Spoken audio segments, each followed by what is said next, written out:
you can make a career and you can live off of anything you're passionate about. Whatever it is that makes you happy, man, do that. Okay. Hello and welcome to the Dynamic Creative Podcast. I'm your host, Dylan DeMarcus, and this is a source of tools and inspiration for today's independent artists, with conversations to help activate, align, and achieve your thriving and meaningful creative path to effectively pierce through the noise and shine. In this activated conversation with my dude, Lafa Taylor, he shares his early on diverse musical influences that created and catalyzed the robust fabric of his own musical endeavors with an ethos that continues to define it today. He touches on the importance of keeping perspective in the contemporary art world, how traveling can inspire one's creative flow by providing a perspective switch, purpose and positive change over profit while being authentic and consistent, the relevance of making video content, productivity tips, the importance of being process-oriented, and how you can make a career out of doing what you love. What up, world? Today's guest is, in my view, one of the most accurate examples of a contemporary Renaissance man. An established musician, diverse genre-bending producer rooted in hip-hop, an MC, masterful beatboxer, gifted crowd mesmerizing performer, tastemaker, designer, videographer, world traveler, and influencer of his own unique brand of multifaceted, vibrant, and poppin' positive change. My guest and longtime homie, Lafa Taylor. What is Gucci, my dude? How are you? What's good, bro? Doing so well. That was a fire intro. Now I got a fire soundbite. I'm going to just play that before I come out at every show. You got lots of irons in your fire, so it's only giving you due diligence, you know? It's a pleasure to be able to chop it up with you today. We've been weaving this tapestry together since high school, you know, from like freestyle rapping in the backyards, house parties, to exploring all sorts of creative borders, bending rules of the space-time continuum in all sorts of trippy ass ways. Yeah, we came a long way, and it's been a pleasure watching you evolve and as an artist, you know, over the years, seeing your craft develop into something really, really special, man. And it's unique. Thank you. You touched a lot of lives and continue to touch a lot of lives every day with how you show up. And I just want to acknowledge you for that. You're really a gift to us all. Yo, likewise, my guy. I appreciate you. For real. It's dope. It's dope to see homies that you grew up with really excelling and blossoming and crushing it in their own fashion. I love that. Yeah. Because not all of us did. I mean, a lot of people I went to high school with, for instance, you know, are kind of just doing the same old thing, nothing super noteworthy. But there's a few crushers really continuing to strive to evolve and reinvent themselves and create dope shit in the world. And you're one of those. So yeah, man, big ups. Sure. It's a pleasure to still be around here in this experiment called life with you. Yeah, most definitely. It takes one to know one, man. I feel it. Well, let's dive into it, man. You know, I'm always curious to reverse engineer creative minds on how they ended up so inclined to create by, you know, tapping into their past, starting out. We always have a certain download or two, or like a serendipitous encounter with someone or something or some entity or some experience that like really imprints us. I know I did. And I'm just wondering, like, you remember if you had any moment or moments or experiences, you know, growing up that like really catalyzed your life path towards, you know, being such a diverse creative that you are? That's a good question. Yeah. I mean, as far as music, for me, I can't think of a specific moment because I was always loud. I was just loud. I would sing to myself and just like say random shit. Yeah. Like I was always just very vocal and very loud. I would like dance around the house and people, my mom's friends would come over and I'd just like start like, you know, performing for them. And I was always very vocal. I would always kind of like sing to myself and just like make noises and shit. Thinking back to it and, you know, thinking up to today, it comforts me. It just feels good. I like to be like, even when I'm solo, I'm singing to myself. I'm making noise. Yeah. For whatever reason, that just always felt right to me. So the music evolution for me to start rapping and start making music was kind of just a natural evolution. A lot of, you know, my mom or a lot of my mom's friends would tell you that growing up, they were always like, oh yeah, he's going he's going to be a singer, or he's going to be doing something with his voice, because I was always just like that. Yeah. So it kind of was just a natural evolution. Yeah. You know, when I was in high school, we started freestyling, and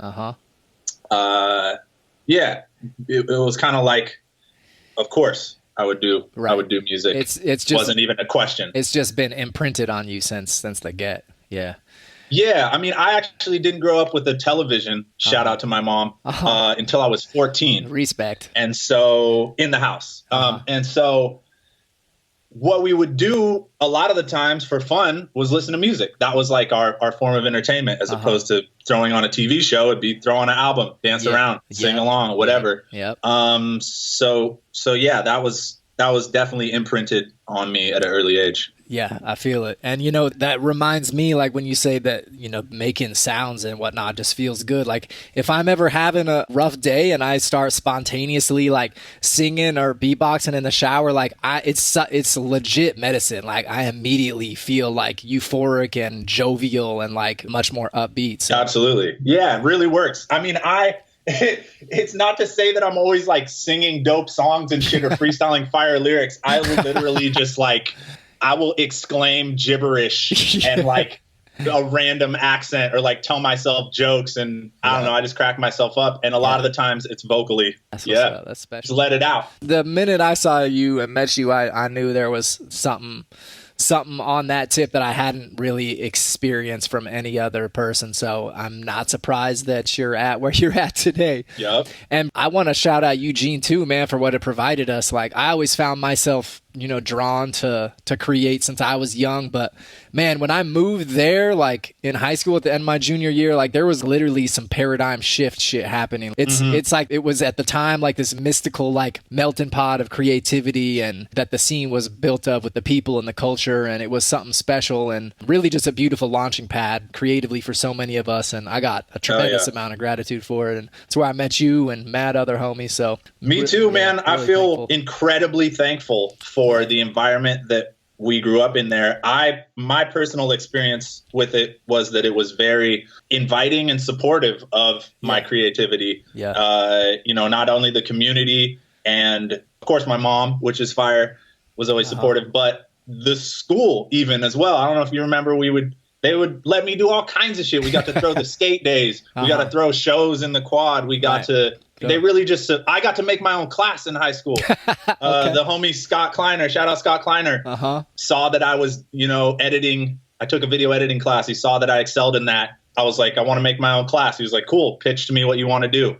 And so I pitched him what I wanted to do, and he let me have my own class. I got credit for doing my own thing, editing my own video, which was fire.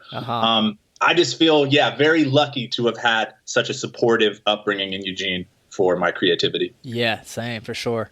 Another major catalyzing event for me personally was when my mama bought me the cassette tape, A Tribe Called Quest, The Love Movement. That shit rocked my world. And your mom bought you that? Oh yeah, she's up on game. Out of nowhere or what? I mean, she kind of knew I was fucking with MTV and whatnot, but I mean that album alone changed my life forever, and I would just straight bump it in my room like for hours, you know. So I gotta ask you, man, what were some of the most quintessential and influential hip hop albums and artists that you listened to growing up? Oh man, long list. I mean, first of all, it's not just hip hop. Yeah, for sure. Although that was my early love, I'd say, for sure. That's kind of like what started it all. But I really have a lot of different shit that influenced me and that I loved growing up. Chronologically, attempting to be chronological, early on it was KRS-One and BDP, because my mom, of all people, listened to KRS-One, which back in the day before it was KRS-One was BDP. So that was like hip hop growing up. Like not a lot of people my age I know had hip hop in the house growing up, which is pretty tight. So that I was like my early introduction to boom bap and rap and bars too, like bars with substance. That was my first introduction to hip hop. Was like, okay, edutainment was his word, which is, you know, a mix between education and entertainment. So that was kind of like the first. Started with KRS-One / BDP. Then I remember When I was in elementary school, I think I was hella into crisscross. I got into crisscross. And they might have actually planted the seed early on of like, man, I could do this shit, because they were hella young, and I was hella young, and I was kind of like, these guys kind of look like me, like I could do this shit. They're making everyone want to jump. Yeah, for real. Yeah. So I was hella into crisscross as a kid. I definitely wore my pants backwards and shit with my neighbors. Then I remember I forget which one was first. I got Doggy Style by Snoop Dogg. That was a game changer for me. I remember I had the tape. I was listening to it in my Walkman, and I was just like outside, like rapping the lyrics hella loud. And my mom was like, "What are you listening to?" No. We censoring all that. That's not the vibe. But what's cool about my mom's was she didn't take the tape away.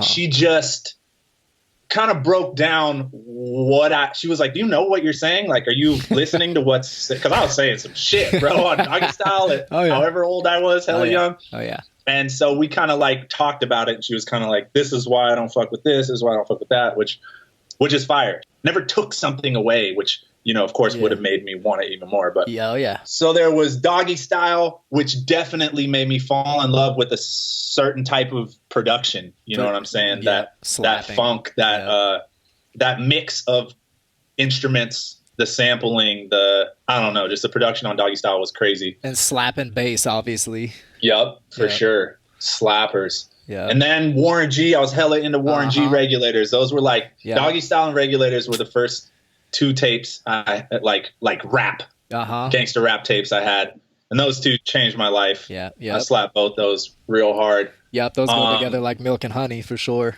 Yep. I went to Jamaica. I don't know how old I was, young, and I heard Till Shiloh by Buju Banton. And that shit, it was like everyone was listening to it there, and it was this new sound, and I heard it everywhere. I heard it on the beach. I heard it in the club. I heard it. My mom was dating a guy from Jamaica. He was playing it at the shop. Like, it was all over. And I remember I came back and saved up my allowance, which is probably like 3 allowances, $5 an allowance, I think, and went and bought that CD. And that shit changed my life. That introduced me to a certain type of reggae music. I mean, oh man, that album is incredible. Whatever you want to call him, he's pretty versatile. Then I moved to Santa Cruz, and I found Sublime, the self-titled album Sublime. That shit changed my life, bro. That opened me up to rock and ska. Mixed with hip hop too, with 808s over it, and timeless, and a certain type of fusion that I really fell in love with. And at the time I was skateboarding as well. So that kind of went hand in hand, the surf skate culture and this kind of like SoCal rock that went along with it. I moved back to Eugene, and then I remember Talon put us on to Op Ivy. So that was like my introduction to punk, and kind of one of the few punk. I never got super into punk, but I fucked with Op Ivy. They were dope because they had elements of hip hop, elements of reggae. Again, fusion was fire. Op Ivy, Energy. That was a seminal album. For my upbringing. Then of course Tribe Called Quest. Oh shit, like you mentioned. Woof. Huge. All the Tribe. I feel like high school. When I think of high school, I think of Tribe. Then I got super into underground hip hop. Most Def, Black on Both Sides. The Roots, Things Fall Apart. Those started introducing me to like real bars. Things Fall Apart started to have some pop structures. Again, the mix of organic instrumentation with program synths and drums, whatever, was fire. And it started getting conscious then too, more or less. Absolutely, that put me on to like conscious bars as well. I started to get really into underground hip hop, and like, oh, you can say some shit, you can make some change, you could get people excited about some positive shit. For sure. In high school, mushroom jazz was huge too. That introduced me to down tempo, Mark Farina, and what like instrumental hip hop could be. Then I had this album from this DJ in Eugene and Portland called Living Two Step Funky by Electro Kid. Oh yeah, I remember that. That changed my life, bro. That was like, because at the time, the whole squad was listening to house music. There was like at least one of my squads was really into house music. They were shout out Gaia Tribe. Yeah, shout out Gaia Tribe. They were throwing dope events. We were buying vinyl, and they were mostly playing house. But then I've heard this like electronic music that was a little different. The beat was a little bit broken, and I vibed with it a little more. I was like, what is this shit? Two-step? Like, I remember. And started digging deep on that. And I used to make these little mix CDs of all the two-step remixes I would find. That changed my life, man. I fell in love with two-step at an early age. Then, of course, the Chronic. I'm just going on and on because these are so important. For sure. But all of these had like such a big impact. The Chronic, Dr. Dre, Beats. Oh, my God. The most poppin' beats, just on fire. Undeniable slappers. I remember listening to the Slim Shady EP up in my homie's bedroom. It was 3 of us. We were like hiding it we couldn't listen to it too loud because his parents were downstairs and they were hella straight and he was saying all kinds of crazy shit. But I remember the first time I heard My Name Is, I was just like blown away. It changed my life. I was like, holy shit, that introduced me to new cadences and crazy rhyme schemes and ability to rhyme just crazy shit. He was rhyming with other crazy shit and incredible storytelling and shit that no one was doing it like him when he first came out. And that shit just really turned me on to crazy lyrics. What about Rozelle? Did he put you on beatboxing, or you always been beatboxing? Fully put me on beatboxing. Well, that was a game changer. And I feel like, live. That was live. At a live show, I saw him the first time.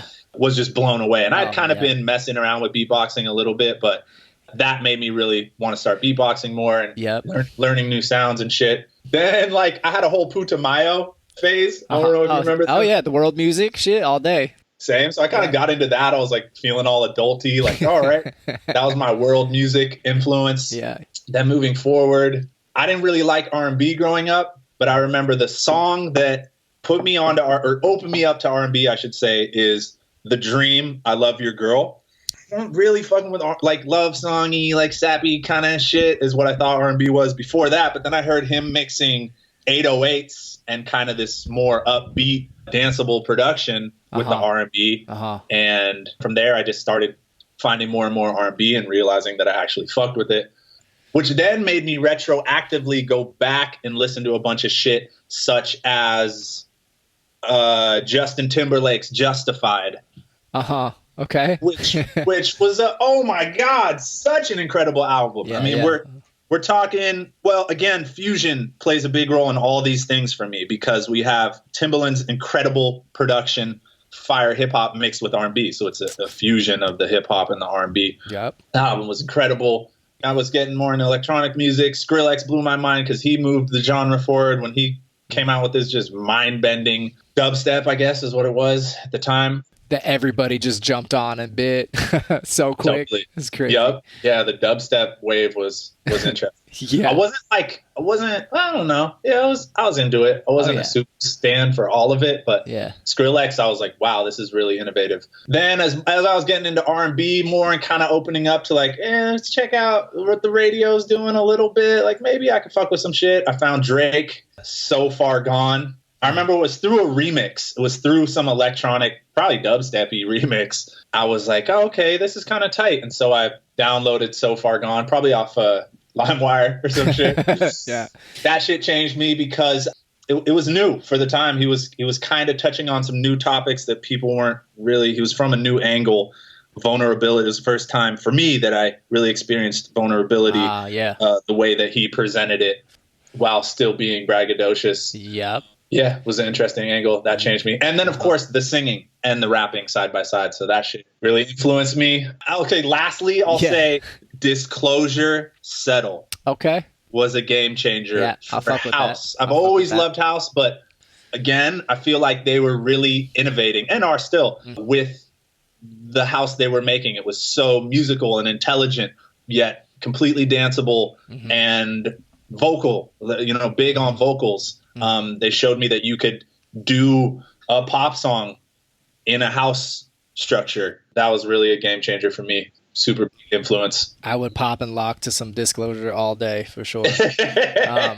Yeah, I mean, it sounds like you got a beautiful cornucopia of threads, that build on a solid bedrock that has helped create your own style. And I'd love to delve into your music. You seem to weave a fabric of like high octane, intoxicating positivity throughout all the content of your music. And you have since lacing up the MC and the mic since day one, which I commend you on. And why does that, continue to show up in your craft and that positivity, and how would you further unpack your music style? Word. I mean, first and foremost, I would say that I consider myself positive, but I also don't want to limit myself to that. As I'm moving forward, I'm kind of growing into this. Yeah. I try to be positive as much as possible, but I also know that I have bad days and I have moments where I'm depressed. I have moments where everything isn't all good and I'm pissed off, and I don't want to shy away from that. I want to embrace that, and I also want to unpack that in a creative way as well. So that's something I'm starting to explore more. However, that said, I believe art, particularly music, but yeah, art in general, has the ability to change the world.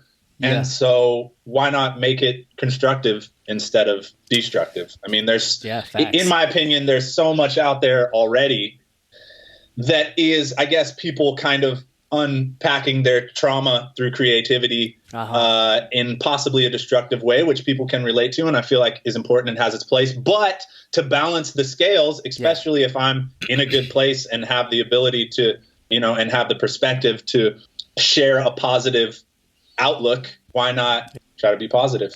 I think you bring up a really good point there with just not trying to ignore, the shadow side, because especially in West Coast culture, there's that concept of spiritual bypass, people just totally putting the horse blinders on actual shadow shit that's happening and not looking at that in and of itself is a toxic thing to do. So that's dope that you have the ability to shine light on both sides. Absolutely. That's what's up. Do you think your music's changed or your style's changed and evolved since you recorded that album in Costa Rica, I don't know, 15 years ago? How have you evolved from where you are today from when you started dabbling into hip hop and music in general when you were just starting out in high school?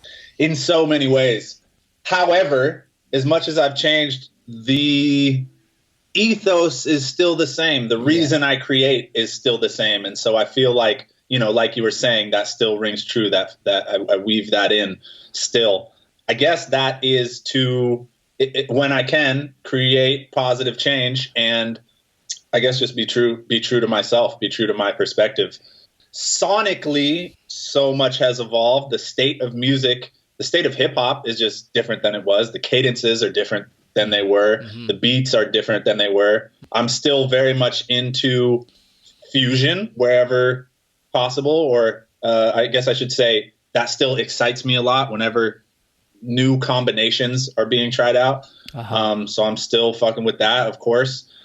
Also, I guess just like I spoke on, giving a little more light, if you will, to my shadow side, growing into being a little more vulnerable too, being a little more vulnerable. Yeah. I've had more experiences now, so I have different things to speak from.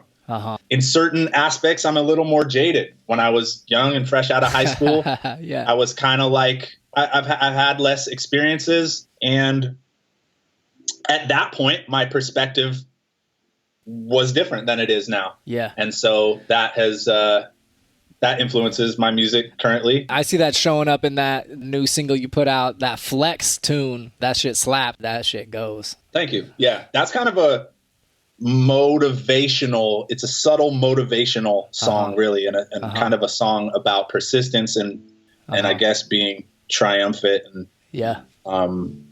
flexing on them for once. For sure. With influence and power comes, as you know, responsibility. And in my opinion, I think it's safe to say a lot of rappers in the game today don't buy into that, and they have a content that revolves around misogynistic ass mumble rap and worshiping inanimate material objects. And in my opinion, it's getting worse and worse, man. And you seem like you're a champion of being opposed to the ultra ignorant cannon fodder. And I'm wondering, like, do you think that's important to have that moral compass popping? I do think it's important to have a moral compass. I also realize that people have different realities and people have different perspectives, and they may be drastically different from mine. So there may be certain things that I don't really understand or don't vibe with or disagree with fully. And I can still disagree with them and do my thing while just acknowledging that acknowledging that people are different and have different perspectives. Yeah. That said, I feel like speaking to where music is at or where hip hop's at, and it getting worse and worse, I feel like that sometimes, but I also, you mentioned mumble rap, right? Did you say that? Yeah. I'm warming up to it more and more. I'm trying to be less standoffish with it and realizing I'm putting myself in the perspective of my parents or the people who came before me that listened to hip hop or listened to rock and roll or listened to whatever the newest thing was that was just sounded outlandish and just like it was complete trash and nonsense. Like, for instance, imagine my mom listening to Doggy Style. She's just like, what the fuck is this? Like, yeah. However, I can't deny that that gave me a whole vibe that I resonated with it on some level. So yeah, I'm trying to stay open and I'm warming up to it more. However, I'm keeping that belief, I'm keeping that, reality that people have different perspectives, and a lot of these kids have different perspectives than I do. That reminds me of a Lil Yachty quote who said in an interview recently, older hip hop people, they don't understand evolution or just don't want it. One of the two, end quote. And the thing for like old school hip hop heads like myself to admit is that they're kind of right, maybe. If the evolution is going to go in this mumbly direction or whatnot. But I mean, I'll admit it is pretty fun to turn up to. Like, I've played some slappers at clubs before with some mumbly rap, and it was fun, Yeah. So, I mean, also, it's really important to say that while simultaneously there's the most basic, really dumbed down, what sounds like kind of stupid bars and cadences and rap being made, there's simultaneously incredibly intelligent big bar music, big bar raps being written as well. Yeah. There's so much music out there, and a lot of the dumb shit gets shine, but let's not forget that there's so much, there's a lot more out there. There's so much music out right now. There's people coming with content simultaneously as well. Most definitely. While trying to stay open, I do definitely get frustrated a lot by the bars that are being said. And even retroactively, when I look and listen to and dissect the shit that I used to listen to and realize what they were talking about and maybe how it's influencing people, it frustrates me at times. There's something Russ said. He said, the industry owned and ran by white people uses young, naive, financially desperate black kids to perpetuate negative black stereotypes that in turn hold back and further destroy the black community. So that is really what I see. That's granted, I fucking get it. You're trying to make it out the hood. You're trying to survive. Yeah. This is kind of your reality. This is what you grew up around hearing. It's fun.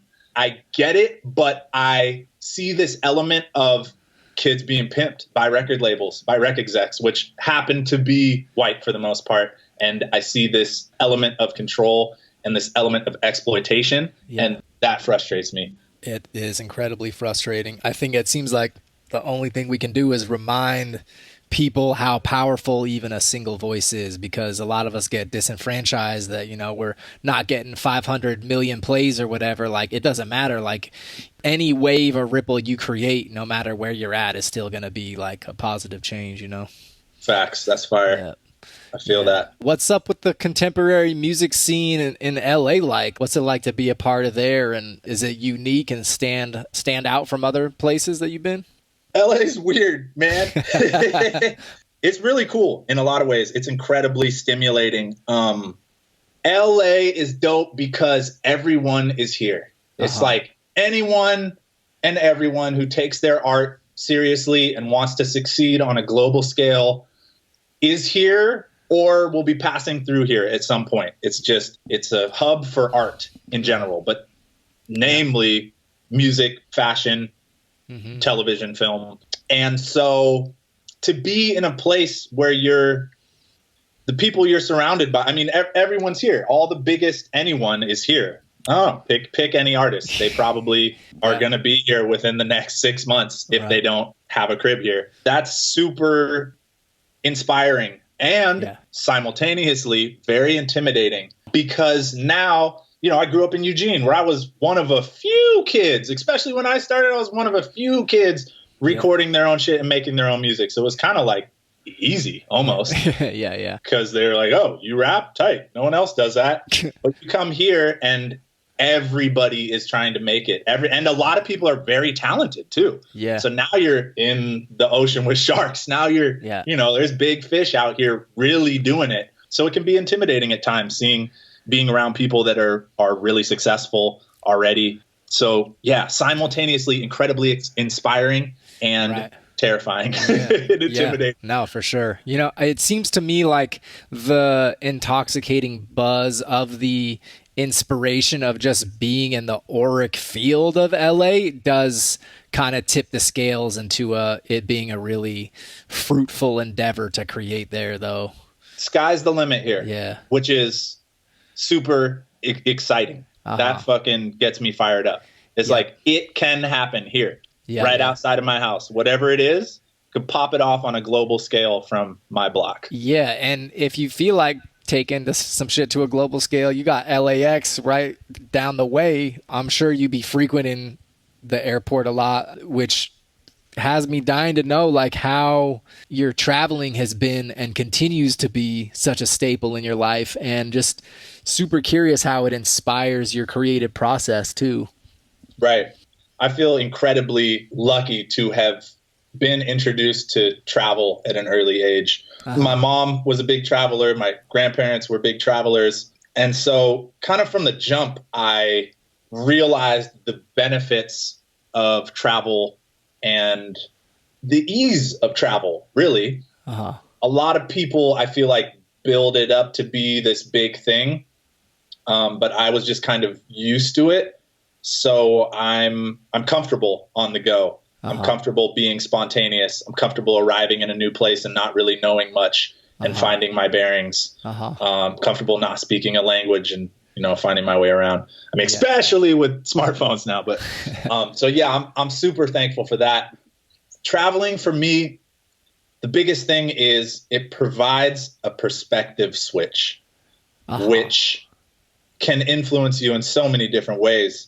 We get so used to our usual lens and the day-to-day that we start taking so many things for granted. And when you pull yourself out of that and interject yourself in complete new surroundings, it kind of just jostles your whole reality, your whole perception of existence, helps you to see things from a different angle and rethink a lot of things and reanalyze what your role is in the world. A good friend of mine, Spencer Hansen, who is also an incredible Renaissance man who I admire and look up to, calls it fresh eyes. His phrase for it is fresh eyes. And that's just like when you put yourself in new surroundings, you just have fresh eyes. You know, it kind of refreshes your whole perspective on everything. And for me, that's instantly inspiring because I'm seeing things from a new angle. Yeah, same. Yeah, every time I go to Bali, I'm like, whoa, I didn't know I could come up with that weird ass conjured up idea like that. What? Yeah, it's a trip. One thing that I struggle with when I am traveling sometimes is to really nail down consistent morning routines, which, you know, I think one thing that really sets apart successful people is self-discipline. And with that comes routines.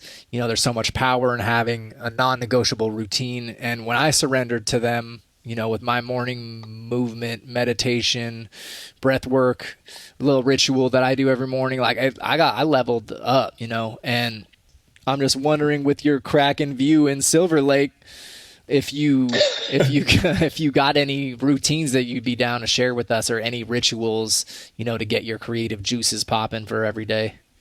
Word. Yeah, I am, like everyone, a work in progress for sure. Routine is something that I haven't implemented into my life a lot between high school and now. I was kind of like, woo, I'm free. Fuck everything. I don't have to have a schedule. I do what I want when I want. I'm nocturnal. Now, yeah, for sure. Very nocturnal in the past. Yeah. Now I'm realizing that I desire more routine. Yeah. Even though I've always been very disciplined, I've never had a lot of routine. I'm very spontaneous. So I'm working on routine more and more. But I guess my ideal morning routine is to wake up, to not grab my phone initially, to give myself, no matter if I have a bunch of notifications stacked up or something that I'm late for, that I need to grab my phone for and call someone, whatever it is, just at least just give myself a beat. Like, wake up, fucking breathe a few breaths, and just like, okay, cool. Yeah. Life, we're here. It's not just my little box. What I do is I have an analog alarm clock, and I keep my phone and all screens in my studio, and I notice that definitely helps yeah, out that's a little fire. bit too. Yeah. That's fire. I'm definitely a snoozer because often I create my own schedule and don't have early obligations. Yeah. Although I'm starting to make more of them. So I get more shit done in the early part of the day because most humans function in the earlier part of the day. One thing I was doing is putting my phone far away from my bed and setting my alarm on it. So I had to physically get up to go turn it off, and then I would be up. Yep. Which was nice. But life hack. So yeah, don't grab my phone. Give myself a beat. Yep. Take some deep breaths. Just think about the day. Be grateful. Yep. Then ideally drink some water. That's been something I've been trying to do more and more. God, hydration is so important. Mm-hmm. And a little warm water, maybe some lemon, can get your digestion going. You fucking with that bulletproof? I go on and off. Yeah. I go on and off of coffee as well. Still kind of experimenting. Yeah. I like bulletproof. I don't feel like I need to intermittently fast currently with my body type and nutritional needs. Yeah. I do fuck with the blast of fats with the coffee. It's dope. They're delicious. It's not something I do religiously. But yeah, wake up, take a beat. Yeah. Drink some water, work out. I'm really into short workouts because I don't want it to feel daunting, and therefore I don't want to push it aside. Yeah. So I'm into a 15 to 30 minute workout, keeping it short, sweet, but getting it in. Nice. Then shower, then breakfast, and then some caffeine. If I'm doing caffeine, I usually do it after breakfast. And then ideally I get right to my most important task, my most prized task of what is really going to feed my soul, what I really desire to be working on, as opposed to all the menial things, getting back to emails, clearing my notifications, et cetera, et cetera. Try to spend at least an hour working on the thing I'm the most passionate about. There's so much value in that statement for sure. I couldn't agree more. Word. Yeah. I read that a couple places and it really stuck with me. Yep. So that's my ideal morning. Doesn't always happen like that, but I'm working on it, making progress. Yeah. I love it. And another thing I think is crucial too, the older I get, the more I tend to just wake up earlier. But when I wake up really early, what happens is, there's not a bunch of people up. So there's not a bunch of conversations happening in the psychic sphere, so there's much more of a direct connection to source, I've noticed. It's so nice. It's such a magical time. For sure. Early morning, sunrise, right after the sunrise is right before it. Oh my God, it's incredible. And I say that with such excitement because I haven't woken up for them much in my life. Like, I'm not a big wake up at sunrise because I got to get to work type guy. Yeah. I always make my own schedule, so blah, blah, blah. But man, the more I experience them, exactly what you're saying, it's a very magical time. Yeah. And what follows that is probably, I would imagine, you getting dressed. And you always seem to have some sort of sixth sense and like jump on trends, I feel like, just before like the collective catches wind. And I feel like where that really reigns true for me is with fashion. And out of the blue, like years ago, like I remember you diving into creating your own line, Vibration Clothing, and, you know, from the ground up. And I was like, wait, what? And, you know, you had some success with that and styled out hella people over the last decade, I'd say. And I even still got some tees left over in my closet burning. Fire. So, yeah, we got that one collab. Yeah, for sure. And I mean, and the next thing for you sounds like these days is your new project in the works, X's over X's. Is that right?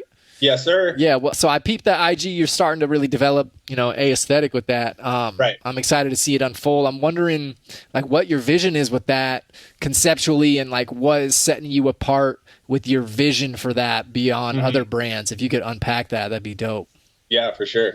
Still kind of mysterious. I like to keep it a little mysterious. I've had a bunch of people kind of ask, like, okay, so what is it? I see you're doing a thing, but what is it? Which guessing. I like. I love mystery. I love like not putting it all out there. Yeah. But essentially, what X's over X's is an umbrella for all things design that I do. I'm a big lover of design in so many different realms. And of course that's rooted in apparel, but can spread to anything and everything that is design, which is so wide and vast. Yes, it is. It's an umbrella for design. It's very collaboration focused. So almost everything I do, the majority of things I do will be collaborations with a big emphasis on short run, limited pieces. So every piece that we put out will be numbered, hence the XX over XX. Those are actually numbers. So for instance, 0, 1 over 1, 0 will be a 1 of 10. First 1 of 10. So some will be 1 of 1s. Some will be, you know, we may do 3 of something, 10 of something. Very short run, very limited. Everything is numbered.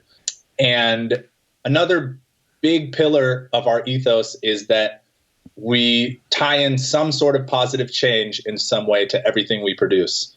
So that'll come in a myriad of forms, but everything has a purpose. It's not just profit. Everything is trying to shed light on something or help fund something, or, you know, in whatever way we can, tying the product into positive change. 100%. That reminds me of a recent episode from the Patriot Act, and they were talking about just the environmental impacts on fast fashion and how just it is obliterating shit at a really unsustainable rate. And just your views on just doing limited runs and having an altruistic twist on it is really dope. And I hope that gets more and more popular, because that's dope integrity with the brand. I respect that.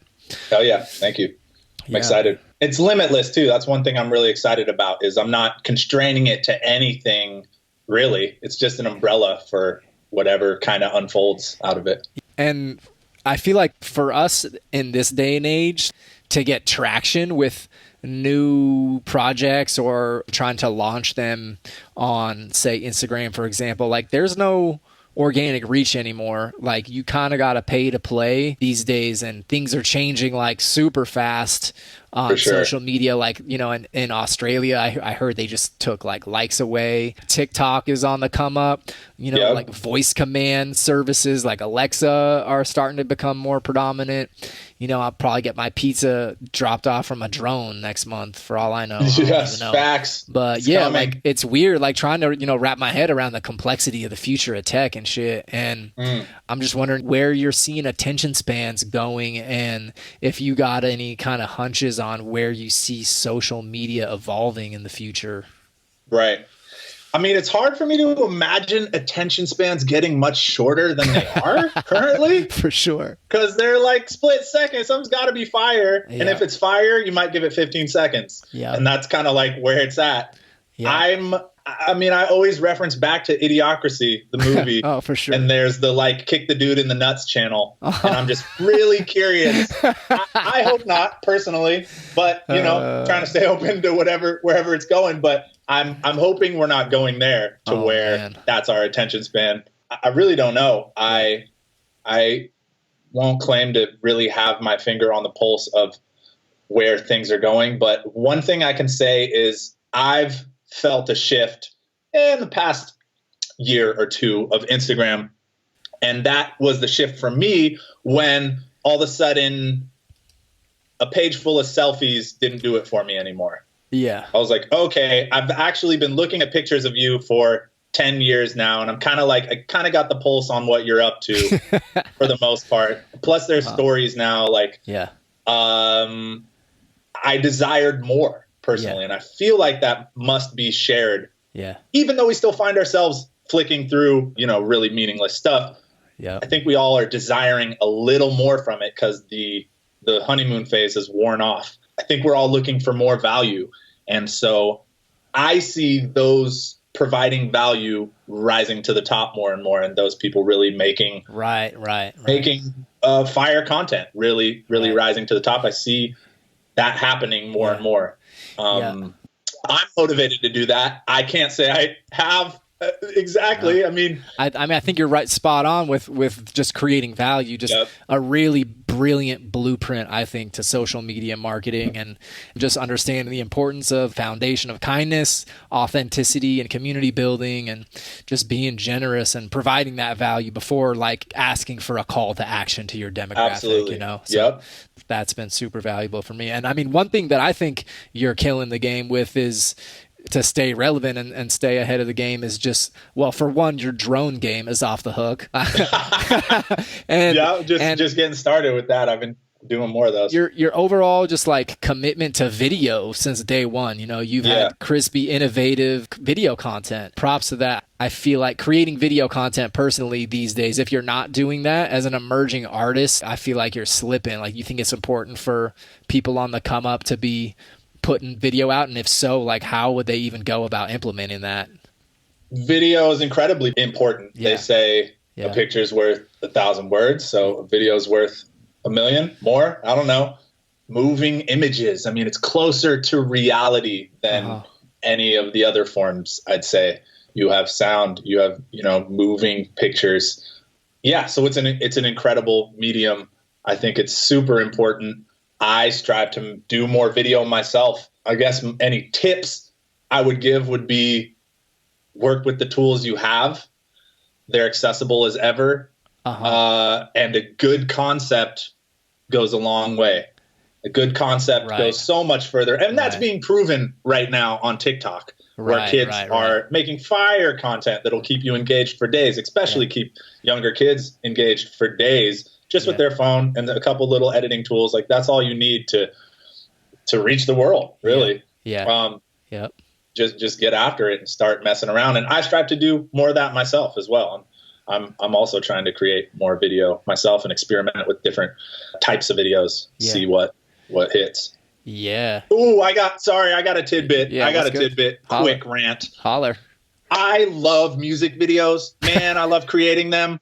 But if you're an up and comer that wants a crispy video, just at least analyze why you want it and what you think it's going to achieve for you, because I'm not sure it's the most efficient use of your resources and time compared to what it used to be. It used to be this kind of thing that made you look like an official artist. Right. You weren't, legit until you had a music video, blah, blah, blah. Right. They're cool. They're fun. They're, for the most part, expensive and take a lot of work and a lot of time, and I don't personally feel they do as much for you as they used to, or are as essential as they used to be. I do them because I enjoy doing them. They're really fun to create. It's a fun medium for me to create in. But I see a lot of artists really wanting to put 5, 10K into a video without putting 5 or 10K into their advertising. Like, where's that? This makes me realize probably one of the most cringe-worthy pet peeves of mine is when the artist's vision is like 10 times beyond the artist's realistic budget, and it's just so blatant. Classic. It's like, yo, Classic. This is not a Puff Daddy and B.I.G. Big Pimpin' video with the yacht, son. Like, I'm sorry to break it to you. They were spending millions back then. For $1 million budgets on music videos. That shit was crazy. Yeah. Do you think do you see any other type of crucial ingredients for artists on the come up beyond video, to incorporate in their toolbox, because it's such a noisy, oversaturated market, you know what I mean? We got to have mad tools in the toolbox. So you see anything else that you think is crucial? I mean, authenticity. Yeah, for sure. Your unique perspective is what is exciting. That's what you have to offer. And I say this to myself as well, because I forget it sometimes. Yeah. Your unique perspective is what people are interested in. They've heard the other thing that you might be trying to mimic already. They want your unique twist on it and your unique perspective. Right. So authenticity. Right. And consistency. Again, which I'm working on myself. Consistency. Keep putting things out. You got to be consistent with your output, especially these days. Yeah. Or people will forget about you. What about collaboration? Yes, collaboration too. Absolutely. I think collaboration is an incredible tool to reach new markets. Yeah. And super important. Yeah. Yeah. Some of my biggest songs have been collaborations, actually. Yep. Yeah. Some of my favorite joints of yours are with also some other favorite homies that y'all made some magic with, for sure. Yeah, for real. Yeah. And I mean, with that, do you see some main challenges of being an independent creative today, and any ways to overcome those? Like, what about getting paid? Like, where you at, Spotify? I got a whole rant on that. Well, I'll keep it brief, but man, I'm such a big fan of multiple streams of income. For sure. I feel like, me personally, I had a shift where I decided that I didn't want my main, at least for now in this moment, I didn't want my main bread and butter to come from my creative hustle as I was developing it, because granted, it does provide and it's amazing. I felt it was kind of limiting the creativity when it was so tied with trying to make it be successful monetarily. So I'm a huge fan. I feel like your creativity will soar if that's not your only source of income. If you're not like, fuck, I got to do this right, or I'm not going to eat. Because that seriousness takes you out of the creative process. Fully. Yeah. That's not to say it can't fully provide for you, but I'm a big fan of multiple streams. And even on the long term, because you know what? Whatever type of art you make, it's not likely you're going to be popping your whole life. Maybe you'll make enough money to sit back on, but I don't know. I'm just intrinsically interested in so many different things. I want to do so many other things. So it's easy for me. Yeah. Multiple streams. Self-discipline is a dangerous one, because when you're your own boss, no one's telling you what to do, so you can slack off as much as you want to. I feel like lists are really important. I know you fuck with lists. I'm making lists. Yeah, you do. The to-do list is fire. I mean, I've read a few things on lists that are really dope. Putting your most important task at the top, prioritizing things that you really care about as opposed to all the menial shit is huge. Yep. The biggest thing is make sure you're choosing something that you love and you're passionate about. For real. Because otherwise, why the fuck are you doing it? For real. Like, why would you choose your own path and have it be something that is miserable? Yeah. So then if you love that thing that you're pursuing every day, it's pretty natural to want to hustle your ass off because it's fun. Yeah. Because you enjoy it, because that's your livelihood. So you fall in love with the process. Beautiful. And that brings you joy and excitement, and that'll really, really help you. Don't forget why you're doing it. Yeah. You know what I mean? Have a strong why. Right. And keep reminding yourself of that. Preach. Yeah, man, if I could distill anything from this talk, do what you love. Yeah. Facts. Facts. Big facts. Yo, you live next door to rapper Vic Mensa. Yeah, he's like, I think he's moving out. He's still there, but yeah, he's the homie. He pulls up. He was at our last party. He's a super nice guy. I'm awkward in general. Yeah. So I don't know if you asked him, he might be like, yeah, I don't know. He's awkward. Yeah. That's like a perfect example of LA. I'm live next door to heavy hitters that are inspiring. And he throws these amazing gatherings at his house called Silver House, I think. And throws these punk rock shows in his living room, bro. Really? He just pulls out like, yeah, dude, all types of interesting folks pull up, heads, celebrities, artists, but also just like a really cool cross section of kids, of culture, all different walks of life. And everyone's just fucking moshing in the living room. And in the last one, he like lit this list on fire. I don't know. He's dope, man. I respect him. He's passionate. He clearly has some things he's passionate about, and he has a message in his music, and he's not afraid to be himself and speak his truths, and I admire that. Real talk. Now, since we're on the topic of weird rule bending, innovative shit cracking in LA, what are your thoughts on the Kanye West Sunday services weaving Jesus into hip hop? You got any stance on that? The first thing I will say is that the sound is amazing. I love the sound of it. The human voice is amazing. One thing you'll notice about Kanye West throughout his production, throughout his years, is he's always been big on using the human voice. So when you combine hundreds, of people together singing in harmony and in unison, fire. That shit is undeniable. And then, because that traditionally has been used in a format that for me is not the most appealing. But then when you fuse that with the urban and put beats over it, to me, that is a magical combination. And again, we're going back to fusion. It's something new. It's pushing the culture forward in my eyes because it's something new sonically. Yeah. So sonically, I think it's absolutely amazing. It's refreshing to have someone like Kanye West talking about a different topic. I appreciate that. It's cool to just have some variety of what people are talking about. Is exciting. I'm not the biggest stan for Christianity personally. I fuck with elements of it, but I'm not big on the Jesus Christ talk.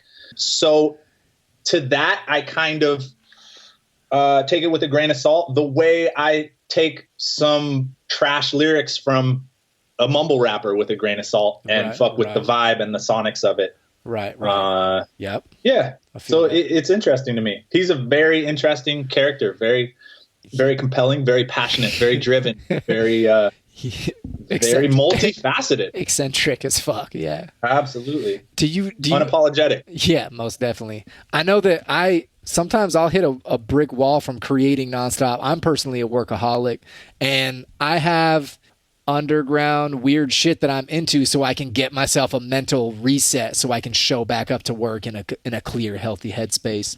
Do you fuck with any like super random hobbies outside of your wheelhouse to keep you, fresh and thirsty for creating? I mean, sex is fire. Some good sex will go a long ways. Sex, frisbee golfing, like I don't have any like random weird, like I don't play Magic the Gathering or anything. D&D online.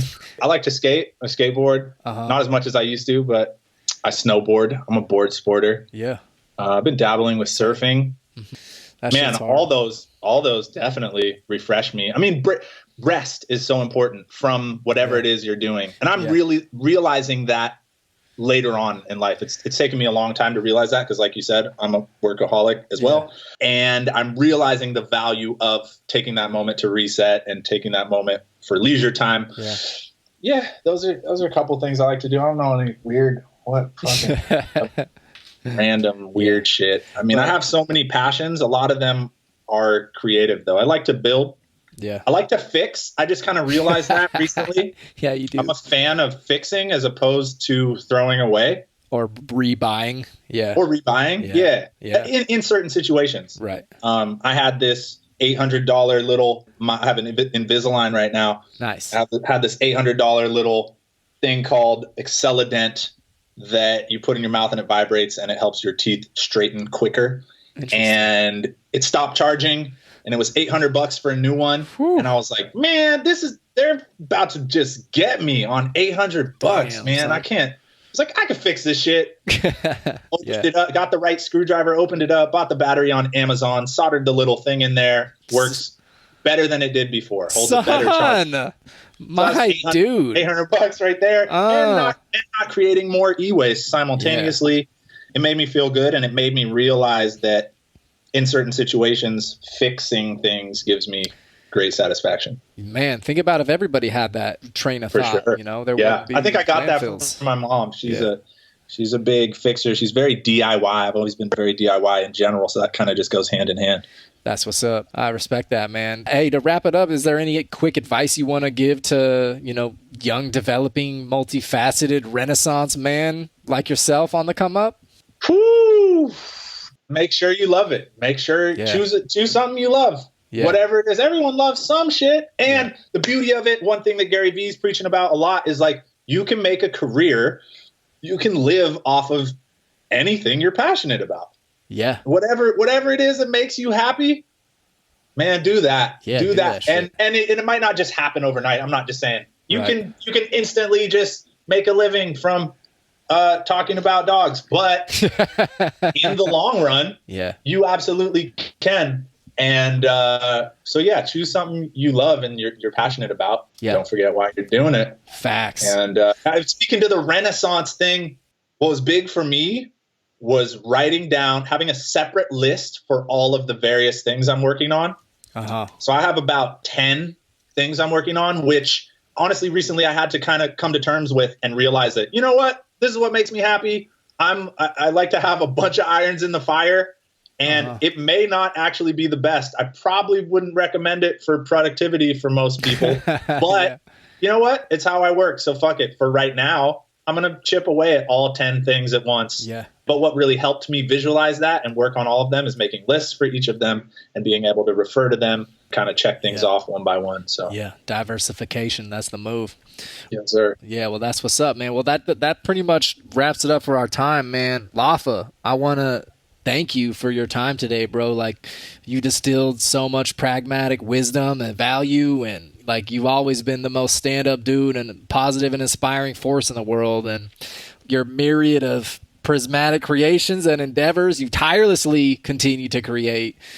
I can't wait to see you continue in your hyphy ass trajectory, bro. Like, hell yeah, bro. Is there anything else you want to plug us with on any upcoming projects or anything we should know to be out on the lookout for, as well as how we can get a hold of you before I let you go?